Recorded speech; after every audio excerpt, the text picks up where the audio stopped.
When I joined Toastmasters just over a year ago, I was asked what was my motivation. And at the time I shared that I wanted to improve my public speaking skills. But then also at that time I didn't really share much about my background and my history and my public speaking experience.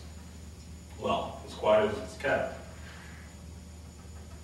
Prior to coming to Toastmasters, I was a professional golfer. And I was pretty good. Now, for those of you who aren't familiar with pro golf, here in the US, golf is made up of tours. The PGA Tour, Professional Golfers Association, that's the big one, and that's the one that all aspire to. But there are also several smaller tours. They call them the mini tours, and they got names like the Nationwide Tour, and the Hooters Tour, and the Gateway Tour. And those mini tours is where I started at. And so from 2002 to about 2005, there I was on the Hooters Tour. And at the end of the day, like I said, the objective is to get to the big tour. The big tour adds about 10 players to its active roster every year. And so that's how golf works. In about January to August is the season, and we start out in Hawaii, and tournaments move across the country. And there's about 285 players that are on the active PGA roster, but for every tournament there's about 150 that will play in any given tournament. And the way the tournament works, the first 2 days, on Thursday and Friday of a week, all the players will play. And then the top 70 or so will move on to the weekend.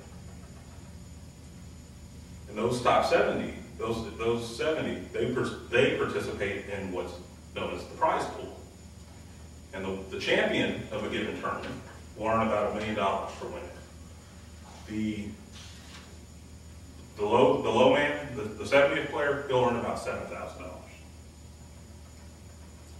So again, there I was in 2002 through 2005 on the Hooters Tour, and I was doing pretty good. I got out there, I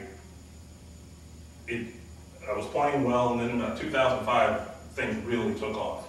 I won 2 tournaments out of the 18, and I was named co-player of the year. But the more important piece about the whole thing was I was able to graduate to the big tour. Now there's really there's a few huge differences between the PGA Tour and the mini tours. One is the money. That $7,000 that the 70th player would make is about twice as much as somebody would make winning on a mini tour. But one of the differences that folks really generally don't know about is that on the PGA Tour, you actually have what's known as the star track. You have the star track and you have the journeyman track. And the star track is where the PGA, you sign up for it, and that's where the Tiger Woodses and the Ernie Els and the Phil Mickelsons of the world play. And the PGA will make you a featured player, and they will guarantee that you get endorsement dollars shipped your way. And they will make sure that you are one of the spokespeople for the tournament, for the tour. In exchange for that, you will present yourself as, again, a model for the tour. You will host clinics and teach at clinics that occur in the cities prior to tournament week.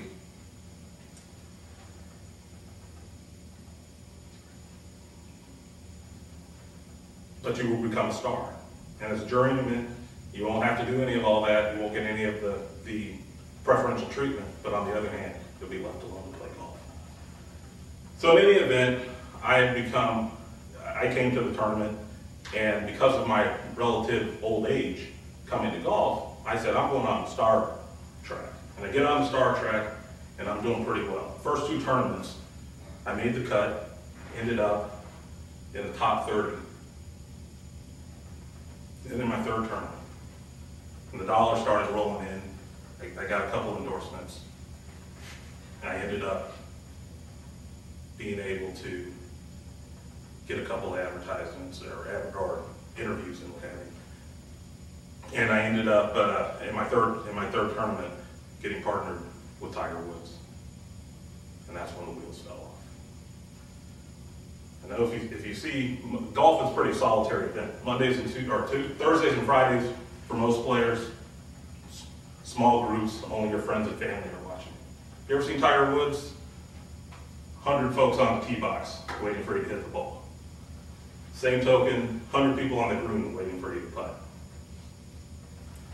Needless to say, my first tournament playing with Tiger Woods was the worst competitive golf round I ever had in my life. But that wasn't the worst of it. The worst of it was, instead of having a print media interview in the front of my locker in the clubhouse, I was required to give a live stand-up interview with the Golf Channel. Now, I don't remember the first question they asked, and I don't remember much of how I answered it, though I do recall there were a few expletives and a lot of other references. And then PGA went into action. And we've seen them in action before. For instance, with Tiger Woods, it was the PGA that got him the treatment that he needed and found that remote place in Mississippi that nobody had ever heard of with regard to his recent issues. But what they did is they found a Toastmasters club close to home and said, son, you ever want to make money playing golf? You better learn how to speak in front of people. So here I am.